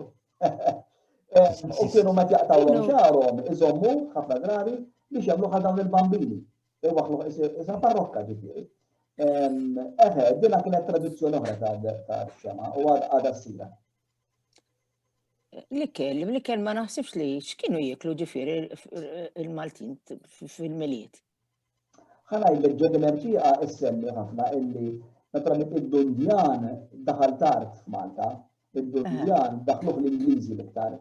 qabel iktar kienu jieklu xi ħasi, serduq imsemmen, naturalment anki l-papra u il-wizza wkoll daħlu ftit tard. L-iktar li kienu s-serduq il-ħasi illi kienu jużaw, illi kienu waqt. Naturalment u t-timpana. It-timpana kienet fil-fatt l-ikla tradizzjonali ma nistax ngħid b'mod ġenerali, imma popolari ħafna kienet l-ikla li kien hemm l-ewwel platt il-brodu tal-dundjan, skużawni, tal-serduq jew tal-ħasib. Mbagħad għandek it-timpana, u mbagħad għandek is-serduq bil-patata u fil-aktarx kienet dik prinċipalment. U mbagħad bil-mod il-mod daħal id-dundjan u l-dundjan milli eċetera. Imma normalment aktar serduq kien ikun. Il-ħelu. Il-ħelu l-istess, il-ħelu per esempio ma semmex l-iskунvat jiena.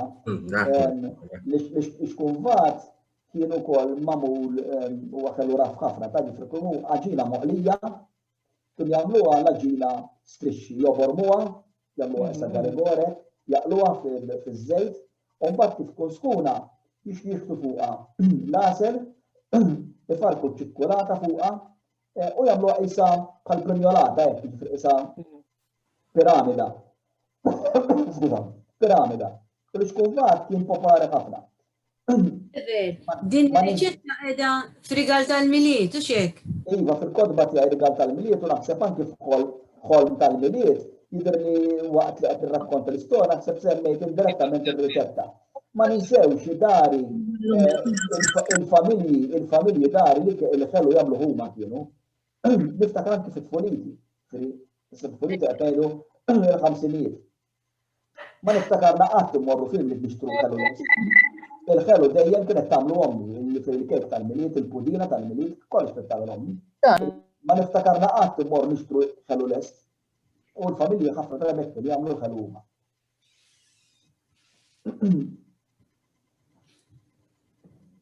Tajjeb. Ġavier, mit-tifla propja xtaqt tistaqsi xi ħaġa ma jimpurtax, grazzi. Mela.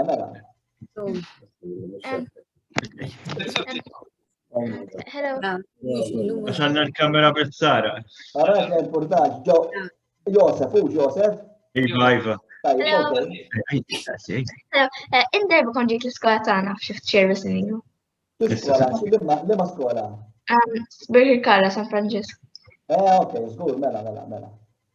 U konna u ixtrid nistaqsek xi ħaġa, innotajt li per-eżempju jisu n-nisa ma kienx libsin l-ornella, għaliex di dak? Iva veru fil-pastur l-ornella ma tidħolx kienet, ma nafx għaliex, imma ma qatt ma rajt pastur antik bl-ornella, imma kienu dejjem ilibsuhom l-ilbis normali, dublet normali u dak qisu blaws normali. Ma nafx jekk kull għaliex biex tagħmel l-ornella kienet iktar problematika biex jagħmlu tat-tafal u mbagħad jagħmlu l-forma.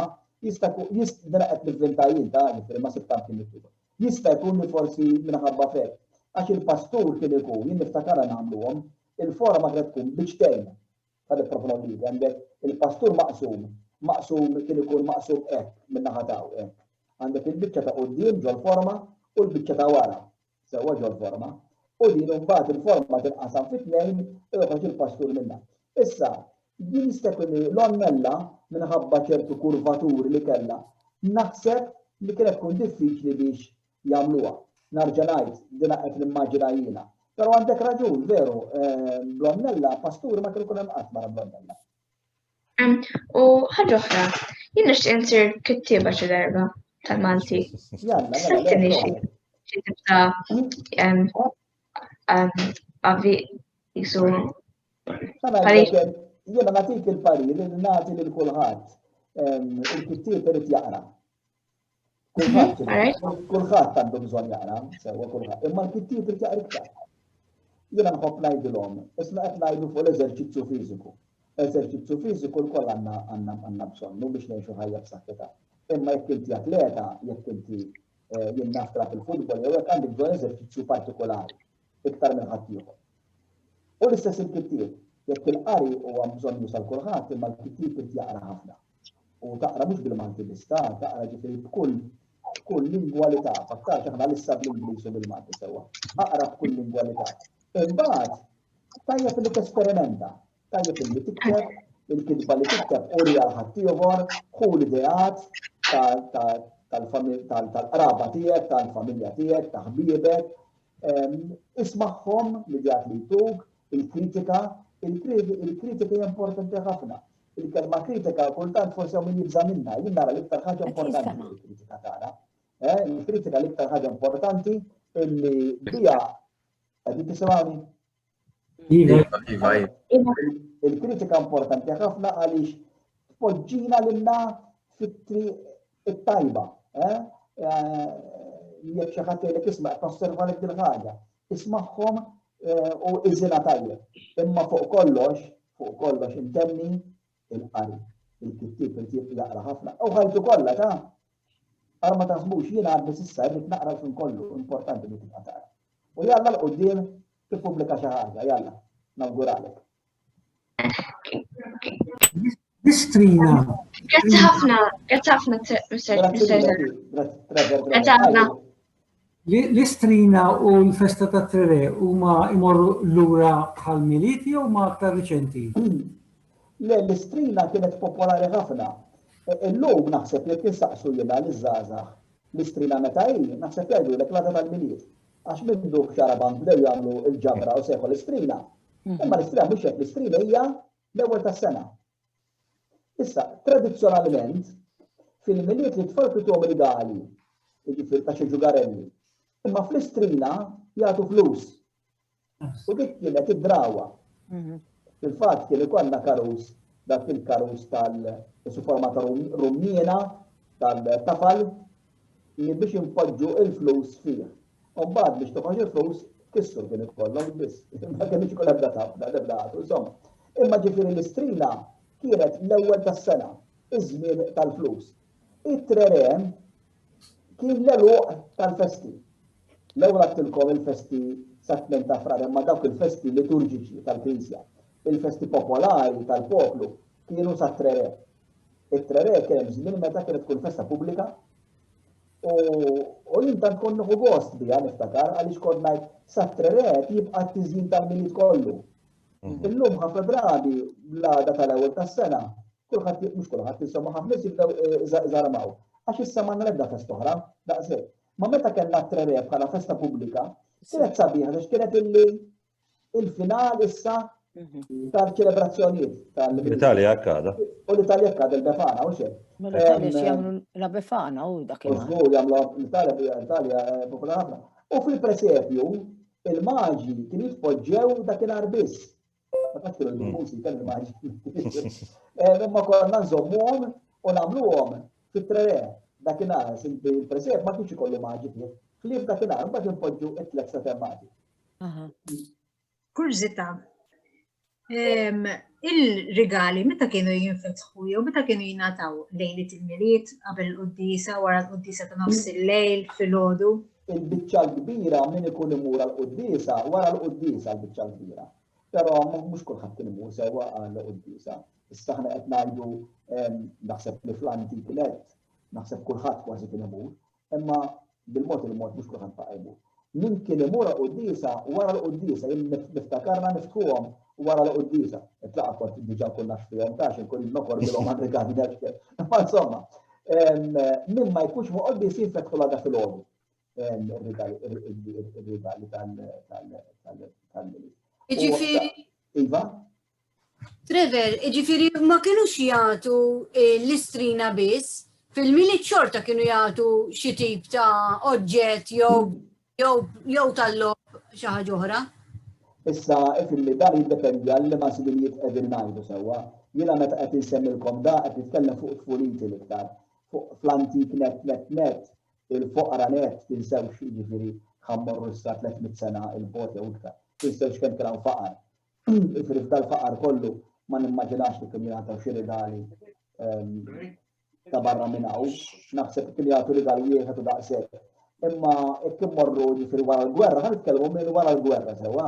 Wara l-gwerra f'Malta, kienu fil-Milied jagħtu xi tip ta' ġugarelli għat-tarx l-tfal u fl-istrina mbagħad xi ħaġa tal-flus. Normalment id-Id-Drawwiet fil-Milied kienu jtuhom xi ġugarelli. Naħseb anki jekk ma kienx il-gwerra għaliex mhux kollha kienu ta' livell wieħed il-familji. Iva, ukoll.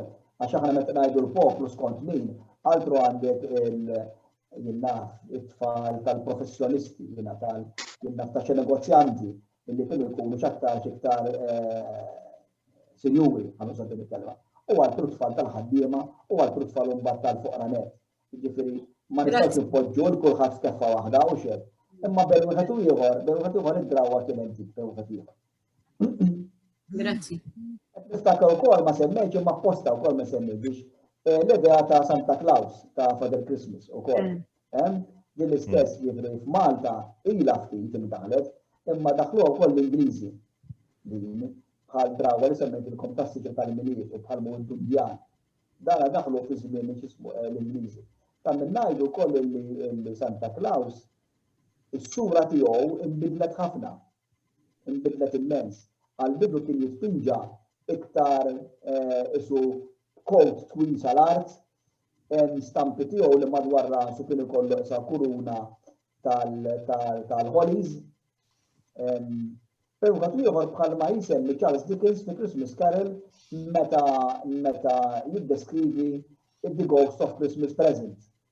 Min jiftakar minnkom xi ħaġek l-idea ta' Santa Claus kienet hekk fil-bidu. Il-mod imbagħad tinbidel u din tinbidel l-Amerika. L-Amerikani kellhom hawnhekk diversi illustraturi li bil-mod dew jibdlu l-idea ta' Santa Claus għal-Father Christmas. U Malta naturalment daħlet din imbagħad minn l-Ingilterra u bil-mod bdiet tinferex ukoll l-ewwel. Anki ċertu tiżid tisew aħna kemm għadha s'issa tara snowman jintafaħ, pereżempju, aħna Malta qatt ma jkollna żejġ, jew konna ma jkunx it-tip ta' żejġ li hemm barra. Imma tant aħna xrobna dawn id-drawwiet. L-idea ta' s-siġ niftakar nifgħal tifel kont tant nixtieq li konna s-siġ Malta għaliex għax hekk kont nara fil-kartolini, qed tifhem il-Milied għalina kien dak. Qed tifhem kemm nixtieq noħorġu barra nibnu dan ir-raġel hekk tagħna. Ġifieri tant ħadnihom minn barra ħadar affarijiet, tant xrobnihom minn barra. Imbagħad bil-mod jidħlu fil-mentalità tagħna. Naħseb ħaġa oħra wkoll insibu nixtruhom ukoll faċilment.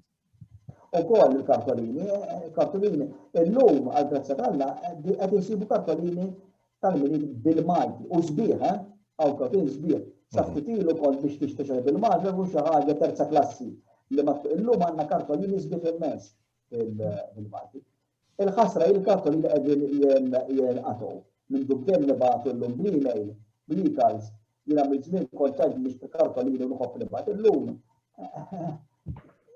Il-teknoloġija korrompitra llum mhux jiġifieri qegħdin jismu wkoll. Jien niftakar kemm konna nieħdu pjaċir nirċievu l-kartolini tad-dar tal-Providenza. Niftakar konna nirċievu dak il-pakkett. Il-pakkett. Kien ikun żbieħ. Anki li kun hemm pinġuti mill-ħal jew bis-saqajn jew hekk. Kull sena jibatuli pakkett jiraw hemm noħodhom kemm għax ikunu sbieħ u kemm anke biex teħġbed. Però l-ledja tal-kartolina kienet ħelwa ħafna, niftakarna aħna l-gostana nirċievu anke meta konna tfal nibagħtu l-ħbieb tagħna jew intuhomhom minn taħt il-bank li dej.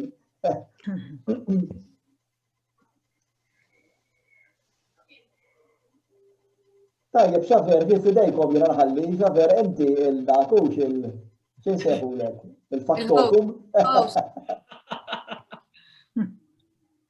Tajjeb, nafx hekk hawn xi wħud minnkom li jixtiequ jagħmlu aktar mistoqsijiet. Jekk tridu ċabċbu wielu ta' tistgħu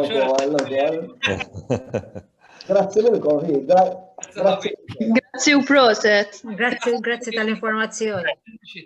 Grazzi lilkom għax bis-saħħa tagħkom stajt niftakar daqsxejn ħafna affarijiet żbieħ. Anzi, daħħaltna fl-ispiritu fil-fema tiegħi tal-Milied li Eżatt. xi ftit jew wisq huwa nieqes bħalissa naħseb dis-sena.